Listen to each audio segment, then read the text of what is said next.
Hello, good people of the internet. I'm Dave Rubin. This is the Rubin Report, and you're most likely watching on the internet, so we have to move fast because you got porn open, and okay, here we go. So, Egypt, what was once one of the great countries of the world, things have been not going as well as they did, say, 2,000 years ago or so. Their top satirist, the guy who's known as the Egyptian Jon Stewart, I want to get his name right, Bassem Youssef. He was arrested for, guess what, providing satire. He's since been released for about $2,500. And before we get that far into it, let's take a look at a little bit of that satire.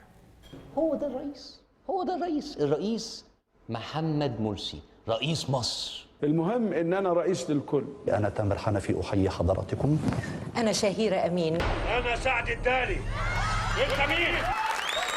وانا باسم يوسف. اهلا بكم في البرنامج. ميرسي شكرا ميرسي. He truly is the Arab. I mean, he's doing a Jon Stewart. If Jon Stewart was not Jewish, that would be his gig. All right, so I want to talk about what is going on in Egypt, and you know, we had the whole Egyptian revolution and everything, but things seem to be worse than when they started. Bill, I'm going to start with you. What is the deal in Egypt? I don't know, but I think that bringing that kind of dictatorial scrutiny to humor would make it a lot more interesting to watch, because anything that you say and you're willing to risk your freedom for and your life for, it better be funny. I think the fact that we have so much freedom in this country, and that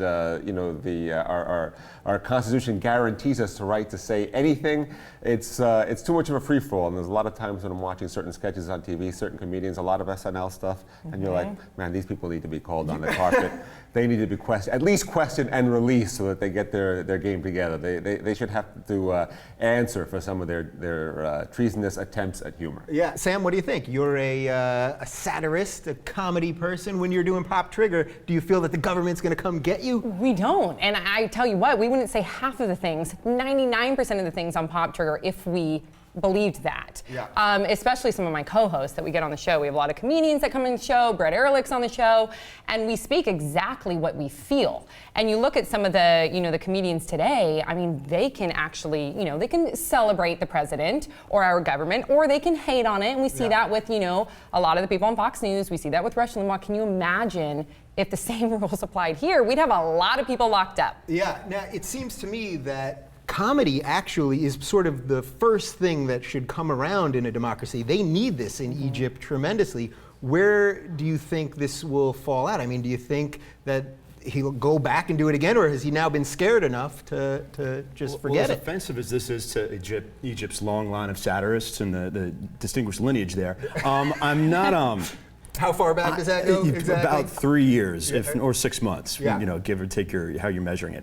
Yeah. I'm not really very concerned. I think that the trajectory that we see Egypt playing along is going to really lead to more open dialogue. And Americans, when we look back at our own history and our own kind of fight for freedom and how we how we went from authoritarian rule to doing things on our own, we kind of wash over some of the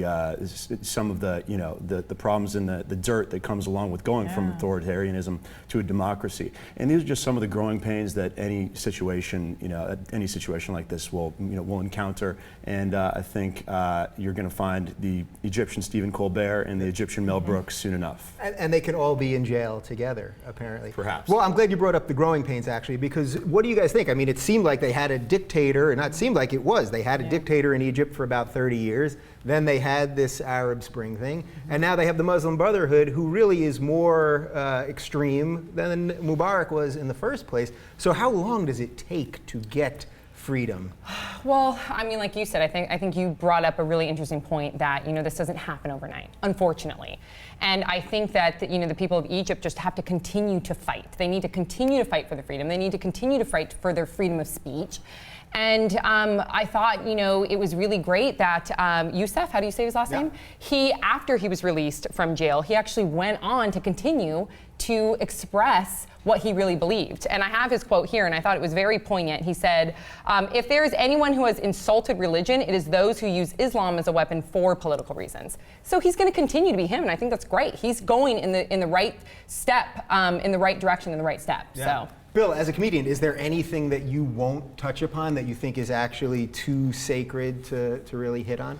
Well, I think funny is that's the bottom line, but also within that, I guess have certain personal standards that I don't need to go beyond. But the bottom line is it funny, and then I'll What's a Bill Santiago personal standard? Where is that line? Where do I draw the line? Yeah, where's the line? Is it the C word?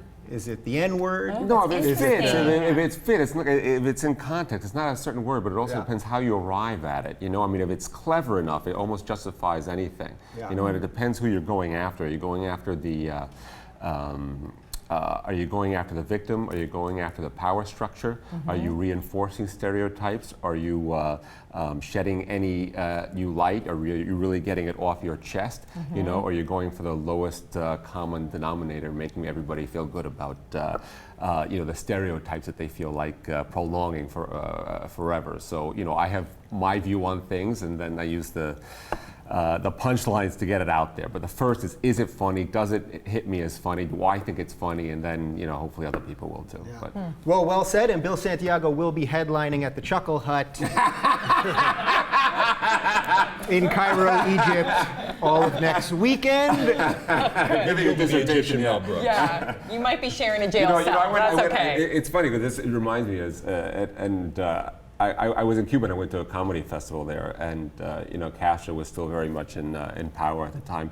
And I went because I was just so interested, like, what can you get away with in Cuba? And the fact is, no one knew what the line was. Like, sometimes they're looking, sometimes they're not. Sometimes someone will get carted away. So you never know. So you're always pushing the limit, And everyone on stage that night, at any moment, no matter what they were talking about, could have been arrested for an indefinite amount of time. Yeah, they could have just drawn up the charges. I definitely like the idea of having the comedy police taking away the hack comments. It would be fantastic. You never know. It would fill the clubs again. I think that's what we need actually for the.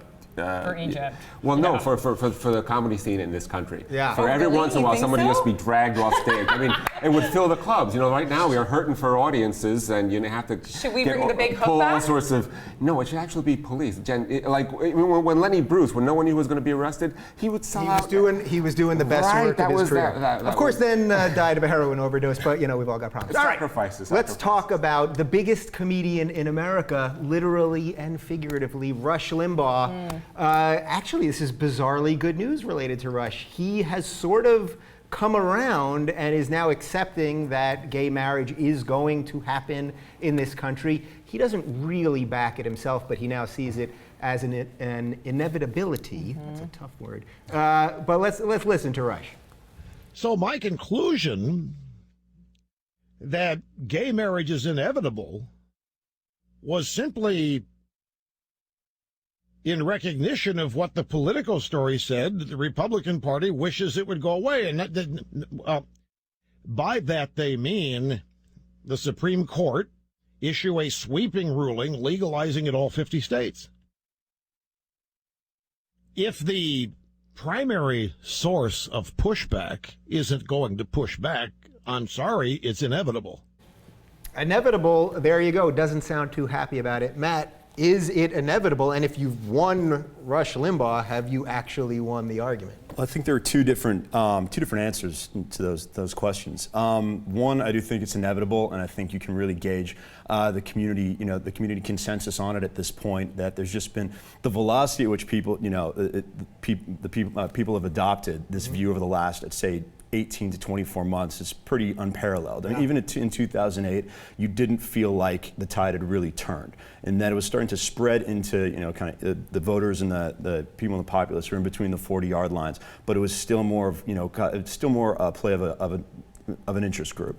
And so I think that, just taking the not Rush Limbaugh perspective, you can see that, if anything is going at this rate, it's going to, eventually, the holdouts are not going to be able to stem the tide any longer. Now, placing that up against Rush Limbaugh and why he's adopting this view, I think it's really just a common Rush Limbaugh tactic of exasperation, and that he's throwing his hands up and showing how exasperated he and the other traditional Americans are with, how everything's going to hell, and how basically good, wholesome Americans have been put under the spell of these liberal interest groups. And whenever he gets to latch onto that, he really hits it. He really hits that home because it just kind of solidifies, the kind of cultural leanings of his audience. And those are the only people he really cares about. He's not looking to appeal beyond his audience. So adopting this view, it allows him to do so without looking like he's so retarded that he can't see what's right in front of his face. Yeah. Sam, is there anything worse than these liberal interest groups that just want equality for their liberal bases? It's unbelievable to me, especially because when you look at what surprises me about Rush Limbaugh's, even, prior to the statement, when he talks about the sanctity of marriage, he's the last person to talk. He's been married 4 times. So, that to me is just absolutely surprising. And like you said, I think marriage equality shouldn't be a political issue. It's a human rights issue. So sure, Rush Limbaugh and other people that are conservative or are very religious, you can have your opinion, you can have your belief and say, listen, I do not agree that same-sex couples should be able to marry. That's fine. I respect that. I highly disagree with you. But to then try and govern an individual and say that you do not have this right to get married like every other human being out there, that to me is immoral. Yeah. Bill, when we look back, once gay marriage is legalized, whether it takes 2 years or 5 years or 10 years, when we look back on the people like Rush Limbaugh and the Rick Santorums and the Michelle Bachmans and that whole gang, will we look back on them the way we look back on people that were for segregation back in the 50s? Is it going to be that level of scrutiny? I think it all depends on whether or not Rush actually comes out and gets married to another man himself. I think that's what everyone's waiting to see. That would be his past. Yeah, maybe that's why he's giving up. Maybe that's why he thinks it's inevitable. Maybe it's a personal choice. He thinks the 5th wife will be of the same gender for him. Yeah, maybe Newt. I could see that would be great. They look so much alike, it would be scary. That would be a terrible, terrible visual. I apologize. Are you predicting? That was a prediction. Okay, all right. You're on the record. So you don't think that we're going to look back at yeah, we're going to look at all. We're going to look back at all that footage. Absolutely, yes. It'll be a very hilarious mashup just a few years from now. Do any of you guys think that this thing isn't going to happen in the next, in the short foreseeable future, two or 3 years? No, 2 or 3 years at tops. It's odd that there's a real distinction between. I'm 31. Yeah. Every generation below me, starting with probably anyone who's 28 and younger, and this is second nature to them. Mm-hmm. And I think you rarely see kind of cultural norms evolve at this rate, and I think gay marriage and the acceptance of homosexuality over the last few years is a real outlier, not in a bad sense, but it's I think the Republicans realize that part of what's going on with Rush Limbaugh is that he sees that the Republican mainstream and the establishment is trying to pawn off a lot of their recent failures on him, and he knows that this would be easy fodder for them to say, look, you've got the Rush Limbaughs, making us lose the youth vote because they're railing against gay marriage, and now he gets to kind of buttress that a little bit. Isn't it funny that radio hosts have to sort of act like politicians? Because you're right, he's playing to the base the same way Well, he's politicians not just playing to the base; he's signaling the base. He's letting them know to give up on the issue because there's no way they can survive as a party unless they do. There was some really interesting backpedaling going on there. I went on some of the forums. And a lot of his fan base, including himself, there was like another updated interview where he started to backpedal because a large part of his fan base was saying, no, this is against the Bible, this is against religion.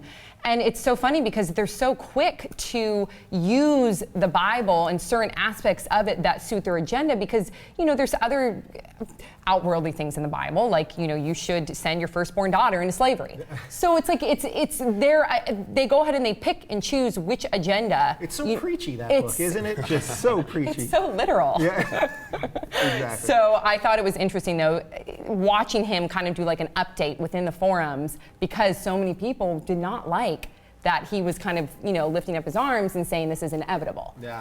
So. Well, Rush, if you do officially get behind gay marriage, you would be the biggest star in the gay bear bars of West Hollywood, and I think it would be great for you. All right, let's stick with the gays for a minute. It's a hot topic these days. There are reports that a gay NFL player is going to come out sometime during the next season, and now players are saying, oh, he shouldn't do it, and the media, what's going to happen, blah, blah, blah. I personally think that the guys in the locker room will be okay with it. Most people, as you're talking about the trends and the younger people, and most of the NFL players are relatively young, I think the players would all be okay with it, or most of them at least. I think that the problem is that the media will make such a circus, no matter what, that's actually going to be what keeps people in the closet. Do you think somebody's going to come out this year? And if so, who? I want to know.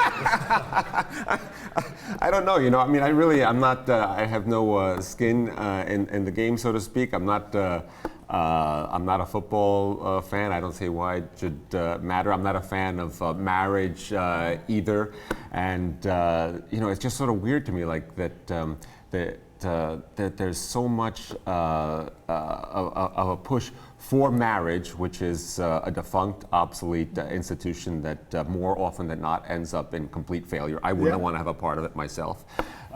There was such a push to get in the military. I wouldn't want to have anything to do with that myself. NFL, I'm not a part of it either. So, like, if everyone in the NFL were, like Iraqi vets who were married to each other, it wouldn't affect my day in the least. You know? So, that's where I. You just want to sit in a cold, dark room. I want nothing to do with any of it. I don't want marriage. I don't want a military. You just want to be left alone. Yes, absolutely. A true comedian. Yes. Mm-hmm. Sam, what do you think? Is it going to happen this year? And in the sports world, are they ready? I do hope it happens. I do think within the NFL community, I think the players themselves will be accepting of it. I am worried about people outside of the NFL community. A lot of the fans, generally speaking, we look at football, and football is affiliated with, red-blooded, heterosexual males, rar, and I just... rar. Rar. And so that was very heterosexual. I do sympathize with it. It is really hard to come out altogether. It's hard to come out in the entertainment industry. I actually thought this had happened already. I was surprised. No, there's been retired players in the NBA, in the NFL, in baseball. But he is going to, if a player comes out, yes, would it break down a huge stereotype? Yes, would it be fantastic? Yes, would he get a lot of acceptance from people that support gay rights? And I do think from the NFL and the players, but I know that he would also get a lot of discrimination too, in my opinion, from some of the fans. Yeah, how much of this do you think is going to depend on the player's skill level? Because on one hand, I could see it if you're a guy that just made the team, well, you don't want to wrangle any chains, sure. and risk getting cut. Mm-hmm. If you're a mid-level guy, you're in that same thing where you just want your job. And if you're a star, well, then you're risking all these endorsements, blah, blah. So how much of just the actual physical, athletic part of this is going to affect who does this? Well, I think that that plays into another really interesting point, that the NFL seems like the oddest league for this to happen because it's the most capricious, because you don't have guaranteed contracts. So it's actually riskier for an NFL player, not just because for business purposes, not just the cultural ones, to come out. But my prediction is that it's not just going to be one player. Why would one of these players come out themselves? They're going to tandem up with other players that they know that are active, and they're going to do it in a group. Why wouldn't it would make perfect sense? Mm-hmm. You kind of diffuse all that pressure. But here's the other thing as far as acceptance in the locker room is, I think people would be beyond shocked to know how many people within the game know that they have gay teammates and know who's gay, and it's completely and same thing. A lot of the other kind of sacred cows of masculinity, like gangster rap. There's an iconic gangster rapper that everybody in the industry knows is gay, and it just somehow doesn't. Who is it? Yes. Make that. And so I think that, listen, you're always going to have, because there's a large, NFL players come from a large geographic expanse. You're going to get a lot of people who came from parts of the country that this is still not acceptable in. I don't think it matters. I don't think people care. A couple do. I think more people. I feel like I think more people. But the endorsements, guys that just don't want to get involved in something that it's still attached to sex, there unfortunately. Is a stigma, unfortunately. I have a friend who's a pro football player, and we're talking about something on Twitter, and he's like, "Man, I got to get off Twitter. We lost big today." And when that, you could not imagine the type of what we were, we had brushed upon, like, internet commentary for political shows. Pro athletes on Twitter, the venom they get when they have a bad performance or lose. And so what you were saying win or about, lose, that's what I'm saying. If they're winning, who cares? Well, that actually brings but they're going to lose at some point. And when they lose, can they take the punches? Exactly. Yeah. Well, that's a perfect segue to how I wanted to end this, which is how much of this actually just has to do with the fact that because of all our phones and Twitter and Facebook and Snapchat and everything, that if you were gay and on the DL, Snapchat, that's what the kids are using, right? I wanted to get one young reference in there. Did you see that? I don't even have Snapchat. I don't have Snapchat either. Okay. But how much, I know John Amici, who was the former NBA player who came out, he said he was going to gay clubs when they would play the Knicks in New York, but it was before everyone had a phone. So how much of this do you think is just someone is just going to get caught, flat out caught? Can't believe it happened yet. I know. Yeah. I guess everyone. I'm surprised that has not happened yet, considering that we are always on our phones wherever we go, and it's so easy to take a picture. Yeah. But. Apparently there is a gay underground that I'm not involved in that is incredibly good at they're like Batman and Bruce Wayne just in their day-to-day life, and they have amazing ninja tactics, and they've been, these pro players have been able to utilize those thus far. So if they haven't got caught thus far, I think they're going to be voluntarily coming out, and I think it's going to be an ensemble, not just one guy. Often they're dressed both as Batman and Bruce Wayne. All right, let's move on. Enough with the gays. Let's talk about everybody's favorite TV grandmother, Barbara Walters. It was announced last week out of nowhere. Deadline.com said she was retiring. They said she was giving up The View, all the ABC gigs, et cetera, et cetera. And then the weekend passed, and then Barbara jumped on The View and said, not so fast. Let's take a look. So there were many reports last week saying that I was retiring from ABC, and there was an assumption that I would be making an announcement today. Okay. And the paparazzi were outside of my home, which is always such a pleasure. Yes. Yeah, we have a lot in common, Justin and I. However, here I am, and I have no announcement to make.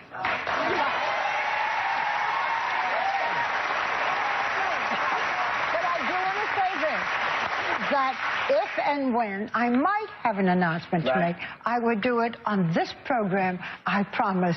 And the paparazzi guys, you will be the last to know. All right, I guess it's going to take a little longer for me to replace Barbara at The View. Guys, what's everyone's fascination with The View first? Because I feel like not a week goes by that we don't hear something about those 5 crazy ladies. Bill, what do you got? I don't know. It's just become an institution, right? It's the first show of its kind, but and they've been able to keep it an all-female institution. So I guess people go there for that voice. But it's such a cushy job for her. Like I thought she was retired. She's basically been retired. How can you retire from retirement? How much more retired could she be? It's just like an old woman showing up and talking, and it's like, all right, lady. I was surprised when I heard she was 83. She looks great for 83. Yeah. And people say, oh, come on, just leave peacefully. I would leave peacefully. It's her show. She started it. She's still, you stay in that. You stay, Barbara. Yeah. What do you guys think, though, about this idea that the networks, I mean, this is happening with Leno as we speak, that the networks seem to be like leaking things, and it's also with successful things, because Leno's ratings are still the best, and they're raking in the dough. The View is one of their most profitable things over at ABC. So why is it that the networks have this like self-fulfilling prophecy that they want to destroy the things that are making them cash? I don't know. I don't know if it's a publicity stunt. I don't know. One of my favorite parts of the report was that they were waiting for her publicist to go out of town. Give me a break. Right. Honestly, Barbara Walters, she's a very strong, independent woman. She's successful. The View is her show. She's going to leave and retire when she's damn well ready. And you know what? Like you said, she disappears for like months at a time from The View and from ABC specials. She's not there day in and day out. She did get the chicken pox a couple months ago. She and did? She was gone for like 2 months with the chicken pox. Is that what that woman has lived through like the Black Plague. Yeah. The chicken pox took her out for 2 months. So, I mean, they can do whatever they want, but I don't think they can force like a Jay Leno or a Barbara Walters to go into retirement if that is the case. I don't buy it, but if that is the case, like people are speculating, I mean, Jay Leno and Barbara Walters are here to stay. Yeah. Do you think these networks just have this bizarre, or is this just all publicity? I mean, it's just more publicity. It's difficult. It's difficult to tell if this is just something that's going to get a bunch of staplers thrown at interns' heads and people are just screwing up and leaking the wrong releases, or if this is the intern a Machiavellian hatchet job by Whoopi Goldberg or God knows what. You always have to. account for the possibility that networks are trying to create tension and publicity in a very odd way, and that their stars are in on it completely. And we all know that, you know, Nikki Fink and Deadline Hollywood, they're no stranger to this. And you know, I think there's Barbara Walters.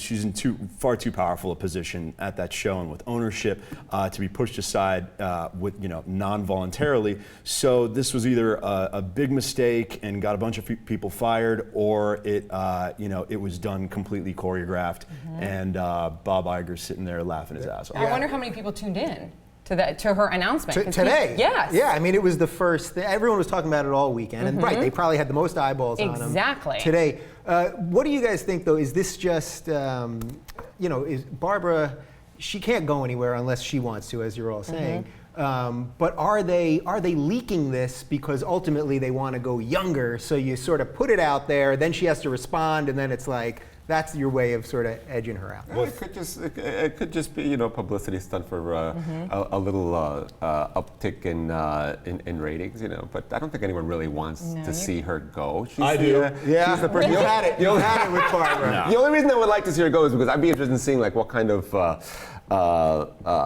what type of conclave is convened in order to pick her successor, because you know, it would be such a huge, big deal to see who would do the celebrity interviews and make them cry. She's like the only one that can do that. But It's I think she amazing. might have retired from those things. Didn't she say she's not going to do them? Oh, she'll do the celebrity interviews. Somebody controversial. with Larry King or something like that. I want to see that. So, all right, so my last question on this, is there anything, forgetting entertainment and networks and all that, in 2013 in America, is loyalty to your company or your company's loyalty to you, does that exist anymore? Or No. we're all just out for it's gone. Absolutely gone. I can't really trust anybody. And we work for the same company, I know. so. Here's different. Yeah, but I feel like the big networks, absolutely. Yeah, but this place. She's going for that chair, Dave. She has this chair. All right, we got it. Okay, very good.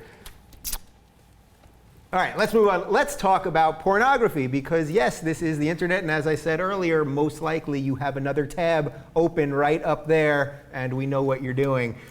This one's a good one. Pasadena City College is going to be offering a course in porn. They are not going to be viewing porn in the class, thankfully, but they're going to be covering such topics as why we love porn. Clearly, we'll start with you, but just a second. 10-minute I just think it's ridiculous. Hold I'm on. sorry. Also, they're going to be discussing why some people are deeply disturbed by it, and then how to make decisions about porn in your life, and how to have conversations about porn with others. So let's have a conversation with porn. Bill, clearly you're deeply disturbed by the fact that this has now entered our academic syllabus as they didn't have porn back in your day. Well, look, I think more than anything else, it delegitimizes all college education. The fact that people are paying. Are you using student loans to like go to this classroom? I mean, who is signing? I wouldn't want to be in a class with anyone who would take that class. That's okay. Because here's what I actually get the class. I get it. I wouldn't want to attend the class. Why do you get it? I'll tell you why. I actually think that the class is a good idea. Now, I wouldn't want to take that class just because I do think that it's going to be a whole lot of pervs, and I don't want to sit next to them. However, from a sociological aspect or even a psychological aspect, to look and see and dive into this subculture, which is, let's be honest, I mean, porn is a subculture? It's a cultural phenomenon worldwide. So many people watch porn. So many people are addicted to porn. People are, marriages, break up over porn. So there is really. What's that? Or never happened. So you really can look into it and see, what exactly is, why is it being seen as deviant? I mean, I know when I studied sociology at UCLA, we would look at, prisoners, we would look at a lot of different little subcultures and figure out what happens to them when they're in society and how they're looked at in a deviant way. And I think this is why China is outpacing us. Yeah, they don't have. There's no porn courses in China. This is not being offered in there. But it is a culture. And why do you think people do get so obsessed with it? Wouldn't you want to see an analytical? There are more urgent things that need to be studied. In China, they're teaching the economics of porn, and we're consuming all the porn. It all fits. We're borrowing money from China. Have you seen recent? Run our courses? pornography industry. Have you seen recent courses? I know, right? What's that? Have you seen recent courses? Recent courses at universities, because I'm I know. pretty There's a lot of courses. There's a lot of courses. They're that all are like that. History of rock and roll. And how much are people paying for these courses? It's ridiculous. Well, All right, hold on. I can not tell so Matt bad. wants to get his porn thought in. Writing was on the wall. First of all, as we were just discussing, the sanctity of a liberal arts college curriculum went out the window, a decade ago at least. But it brings up another really interesting point about education is that you have to have stuff like this now. I agree. This goes in the brochure. Yeah. The porn class goes in the brochure. And what, to attract other students who wouldn't go there for engineering or something like that? To attract, Buzz. any kid. Pasadena City College. Yeah. Completely. Well, I think if you have that in your brochure, it discredits your entire. You think, but that's not the way it works anymore. And there was a really interesting thing I read one time. It was how a rock climbing wall was an allegory for why the cost of college is undergoing so much inflationary pressure, in that you have to have stupid bullshit like a rock climbing wall now. You If you cannot. have to have stupid bullshit in order to attract students to an education, I think there's no way out, man. We're doomed. No hope. No hope. It's over. This is it. But this isn't a course that's a prerequisite for an engineering degree Right, or but for a he's saying that it's mathematics necessary. degree. He's saying that it's necessary for colleges to be viable finaneally. You need this stuff now. You need a little. So what's next? How are colleges going to compete? How is Harvard and Yale and how are they going to compete? Wait, well, hold on. Wait, we're This is a good topic. it is a This good is a topic. good topic. Ironic. City You're the one College, against it, and you're the most fired up about it. You have a little fire and brimstone Republican in you. I can see it. He's a I'm natural waiting to born turn. educator. Right? No, I can see. But wait, Sam, I think you picked up on something about Wait, this it makes me idea. a Republican to think this is a stupid idea. That by the logic at this table, it does. Wait, but I think Anything traditional. I think you picked up on something, which is that porn has become so big in this culture, but we really don't talk about it. We could joke about it a little bit, but it is on everyone's computer. It is there all the time. So a class like this actually, I think, could do some good having people. Depending on the syllabus, depending on, I agree with you if it has to do with, if you're going to get, you have to take a whole lot of prerequisites your first 2 years in college. So if your degree is going to be in psychology, if your degree is going to be in sociology, I do think that this is a course where you can dive in and look at this culture and see why is it such a phenomenon. Now, of course, if you're going to go and become, an electrical engineer, if you're going to go, be pre-med, yeah, this is probably, you're just a pervert and you want to come in this class because... So you think it makes you a pervert if you're in another, if you're studying for another you don't major? need it. It's not a prerequisite.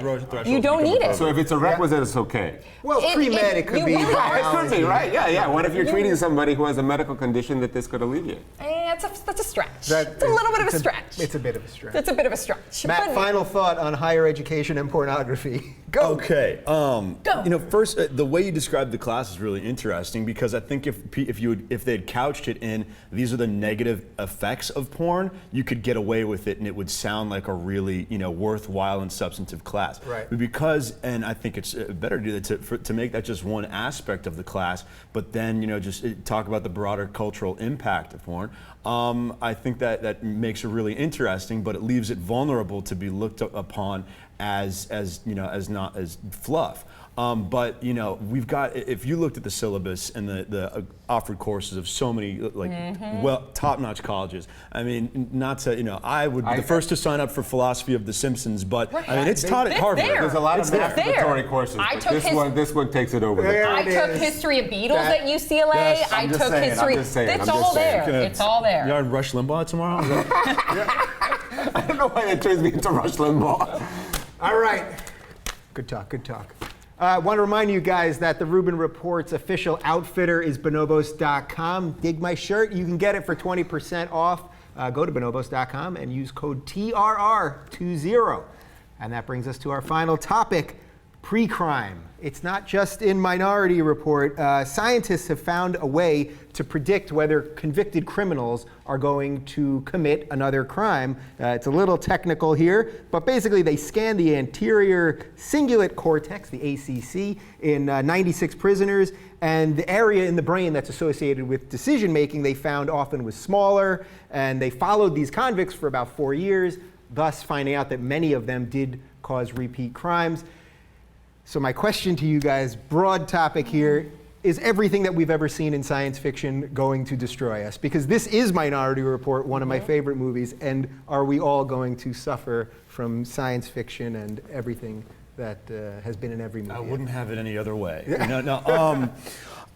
Hey, science fiction writers saw this stuff and were able to write about it because they saw it as a possibility. And I mean, this is Clockwork Orange to a T. I mean, Anthony Burgess, that's what it is, you know, trying to, can we figure out how to, you know, impact free will enough when free will runs afoul to stop crimes from being committed. And that movie obviously had a lot to say on the topic, and not everything was, you know, not a lot of crystal clear conclusions.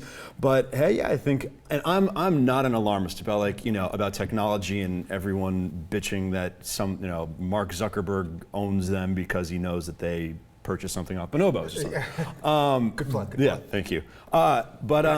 This starts to concern me because there's so many other factors and so much other data that you could use to correlate, you know, predilection for crime. And you think about it, and one thing that a lot of people never touch on is that crime has gone down a lot over the last 20 years or so. So the same factors that were, you know, that were at play 20 years ago are at play now, and some of those people didn't commit crimes. So how do you reconcile that, and how do you, whatever solution that they're going to generate from this new data and being able to predict this, trying to apply it without completely destructive effects, I couldn't even imagine. Yeah, so where do you think this puts the nature versus nurture argument? If you're just predisposed to be a criminal, then is that it? Then should we be locking people up? No, I think, I mean, even the study alone, if you know, if when you continue to read into it, there's some links to just the in-depth analysis of the study. And of course, you know, at the end of it, even though that they did find, I think it was almost, you know, double the amount of the inmates with like the low activity of that part of the brain for like the actions and the decision making, they did find that there was other variables in place too. Of course, this wasn't a perfect study, but they saw it could be contributed to too much caffeine. It could be like loose variables. And then of course, there's the nature versus nurture. Did they grow up in poverty? So there's so many variables. It would take a really long time and a whole lot more science to really break into that study and make sure that, you know, that it is perfect, variable free before they could implement this into the prison system. And aren't there a ton of just sociological things such as, or socioeconomic things such as if you grew up poorer and were given a worse diet and had less nutrition, that does affect your development and your brain and all that? Well, is it specifically decision making? That's supposed to equal future in crime? Well, what part of your brain is stopping you from committing crime? I make very bad decisions, but they don't lead to you know, like that porn class criminality. Yeah, like my position on the porn class. Maybe I should have chosen the other way, but that doesn't mean I'm going to go out and hold somebody up. Actually, speaking of the porn thing, haven't they proven that when you're watching porn, like a certain part of your brain actually is shrinking, like it's actually feeding endorphins or something? And he lost his train of thought as we were. As we were saying it. All that porn, clearly. Yeah, a lot. Not that I'm a neuroscientist, even though that's how I got on the show by telling you that I was. Yeah, it says neuroscientist. There's certain parts of the brain that are just associated with pleasure and stimulation, you know, aggression, and they cover it. That's really interesting that they cover a lot of the same ground between violence and sex. Yeah. And you know, it's probably an indictment of the entire male gender that those are the things that kind of shape our goals. But we'll just push that to the side. No women having poor decision criminal thoughts? Is that what? Women are excluded. Oh, okay. Yeah, right. Women are totally. That would be. It would be very interesting. That would be interesting to know whether. It would be interesting if there was actually some data there that was worth talking about. I mean, there's Are you available for a study anytime soon? Yeah. There's nothing there really there that makes this study any more sophisticated than just like. Common sense. Didn't we get a word like phrenology was proven wrong at a certain point, right? Like Maybe in your world. You can't tell by the shape of someone's head whether or not they're a bad egg. Is that right? Well, it's interesting. I thought Are you speechless on that one, or you? What I thought was interesting about the study, because for the people that they did follow the 4 years after, and they were able to see, and yes, there were other variables. Like I say, there were the caffeine, like random variables that could have contributed to it. But in the end, they did see that the people that were reoffending did have significantly less activity within that area of action and decision making. So if they could perfect it years down the road, it could be 20 years, whatever, I think that would be incredible.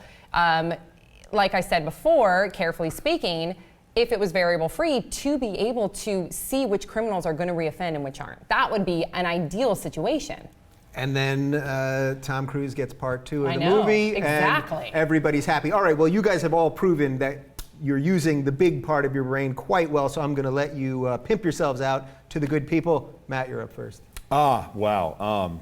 Talking about myself. Where can they find you online? Are you on the Twitter? They can find me on the Twitter at Matt Bilinsky, Bilinsky. It's right below you right now. And that will help with the spelling, I'd hope. So we don't have to spell it. Sam, so the TYT people know you. Okay, good. Yeah. Okay, so the TYT people know me. You can follow me on Twitter at Sam Schacher.